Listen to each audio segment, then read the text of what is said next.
Assalamualaikum warahmatullahi wabarakatuh. Alhamdulillahi rabbil alamin. Wassalatu wassalamu ala sayyidina Muhammadin wa ala alihi wa sahbihi ajma'in. Rabbi shrah li sadri wa yassir li amri wahlul 'uqdatam min lisani yafqahu qawli. Wasaddid lisani wahdi qalbi bihaqqi sayyidina Muhammadin sallallahu alaihi wasallam.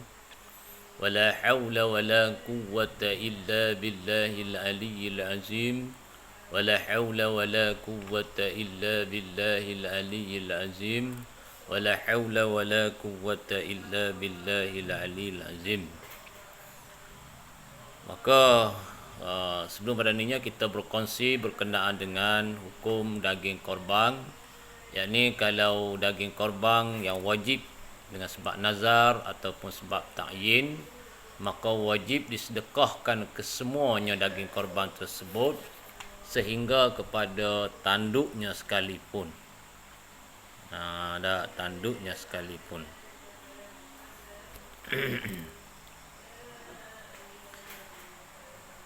Jadi orang yang berkorban, yang korban wajib ini haram memakan daging tersebut. Termasuk jugalah orang-orang yang di bawah tanggungan nafkahnya.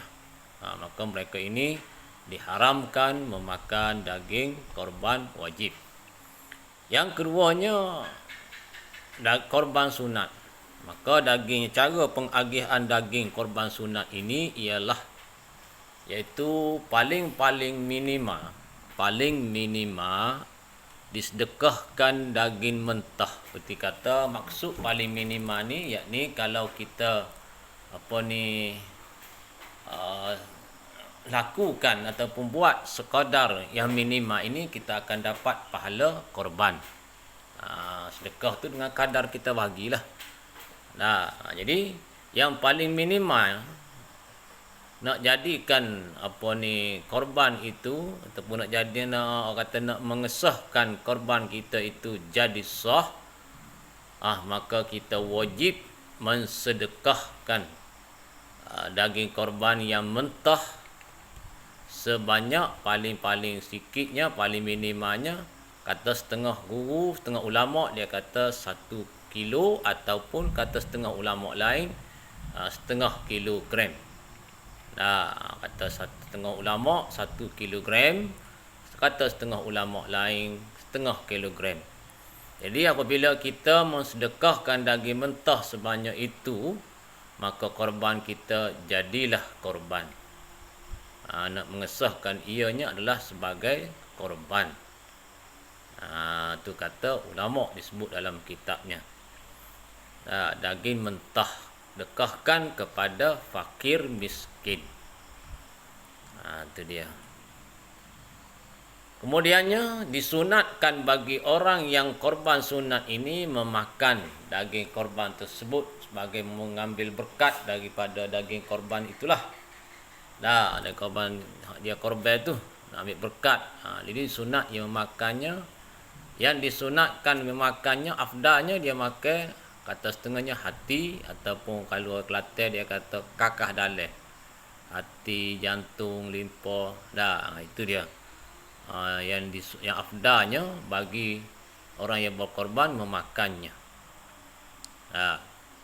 Dan daging yang selebihnya, yang selebih daripada sedekahkan yang mentah dan dimakan, yang orang kata kakah dalih, hati, limpa itu, selebih daripada tu, lagu mana keadaan dia? Macam mana keadaan daging tersebut? Daging tersebut bolehlah yang berkorban untuk makan ataupun sedekahkan kepada orang lain. Ini cara pembahagian daging korban yang mudah, yang sekurang-kurangnya, yang minimanya. Mana kalau dia tak sedekah ke kadar itu daging korban, maka tidak jadi korbanlah ia tahun tunya. Itu dia kata setengah ulama lah, muktamaknya. Cuba rujuk dalam kitab Sabilal Muhtadin. Jadi dalam masalah korban ini, nama lagi korban, kita kena faham nama lagi korban. Kerana kita berkorban. Kita berkorban. Jadi apabila kita nak berkorban, bermakna duit ataupun wang yang kita gunakan untuk urusan korban seperti membeli lembu, bahagian lembu ataupun seekor lembu ini, tentulah kita sudah niat dalam hati kita untuk korban.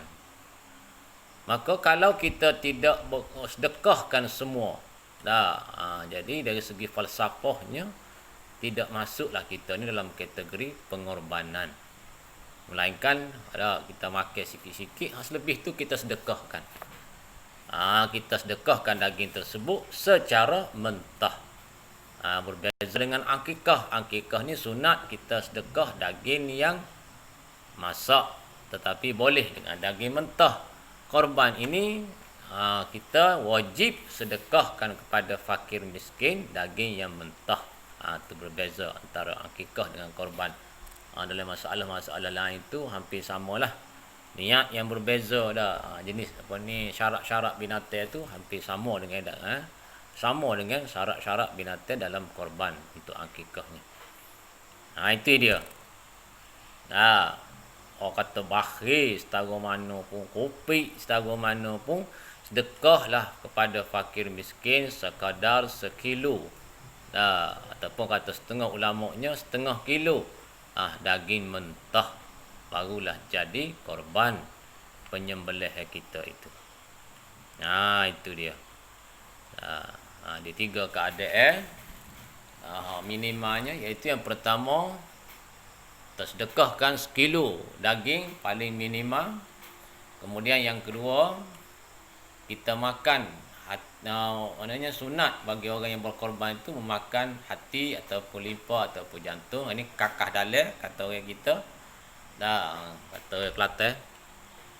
Dan yang ketiganya, daging yang lebih lagi, lebih daripada sedekahkan kepada fakir miskin sekadar sekilo tadi, kemudian lebih daripada hati jantung yang sunat, yang afdal bagi orang korban itu makan, lebih daripada tu daging itu terpulang ke atas kita lah. Kalau kita nak dapatkan pahala korban yang lebih banyak, maka banyakkanlah bersedekah. Pahala korban satu, kalau kita nak dapatkan pahala sedekah lebih banyak, maka banyakkanlah sedekah. Jadi benda ni kita boleh fahamlah bahawasanya harta kita, wang ringgit kita, apa jua bentuk harta, dia tidak akan memberi manfaat kepada kita walau sedikit pun, seandainya harta tersebut kita tidak nafkahkan, tidak belanjakan. Kita sebagai tuan harta, orang yang bertungkus lumus mencari harta siang malam, pagi petang, hatta kadang-kadang tertinggal ibadat-ibadat yang wajib, sunat sama telah. Tak sempat berjumpa keluarga kerana sibuk dalam mengumpulkan harta dengan bisnesnya, dengan kerja-kerjanya.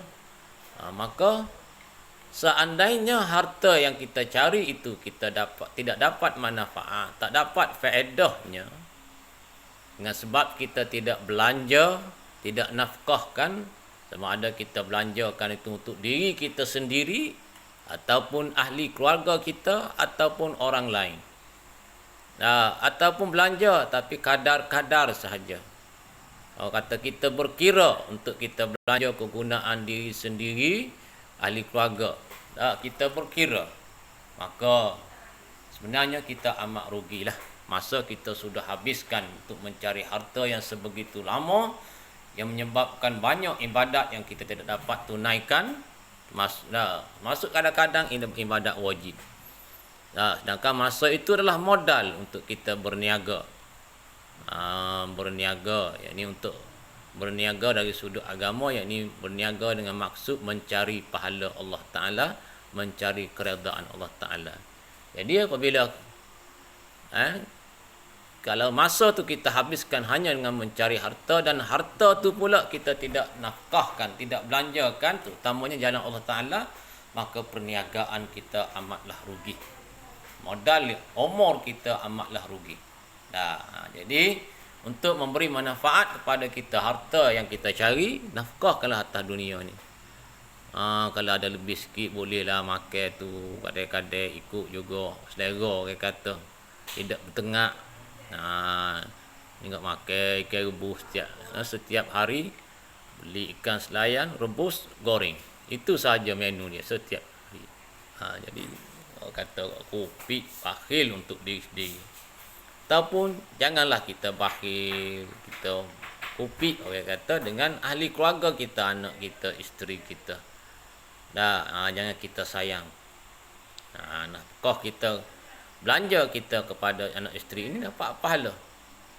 Dapat pahala. Walaupun tidak dapat bermewah, belanjalah kadar yang kita ada. Itu kita rugi di situ kalau kita bakhil. Kita tak dapat manfaat dengan harta kita, dapat guna harta kita atas dunia. Kita hanya tahu simpan. Dan juga anak beranak ahli keluarga kita pun tak dapat manfaat daripada harta kita kerana kita nak simpan. Jadi bila kita simpan ni, kadang kita mati, harta tu ada dua lah, dapat kemanfaat kepada kita yang manfaat pahala daripada harta tu, sama ada dapat tak dapat tak tahulah. Sebab harta banyak pun kita tinggal pada waris, menjadi milik waris kita.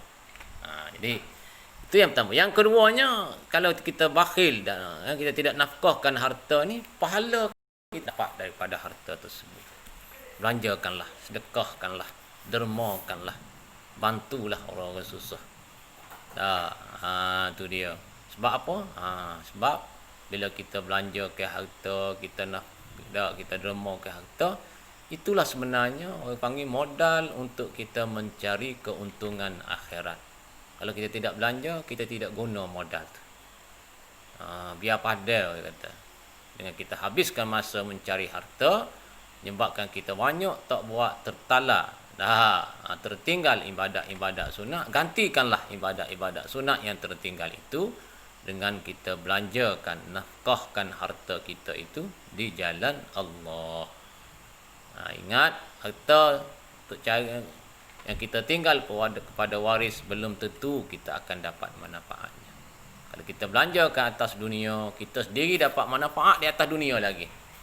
Dapat merasa nikmat harta tersebut, dan di akhirat dengan kita nafkah, kita belanja, kita belanja nafkah anak isteri kita, dan kita sedekahkan, dermakan kepada orang lain, kita akan dapat manfaat harta tersebut seperti pahala keredaan Allah Ta'ala.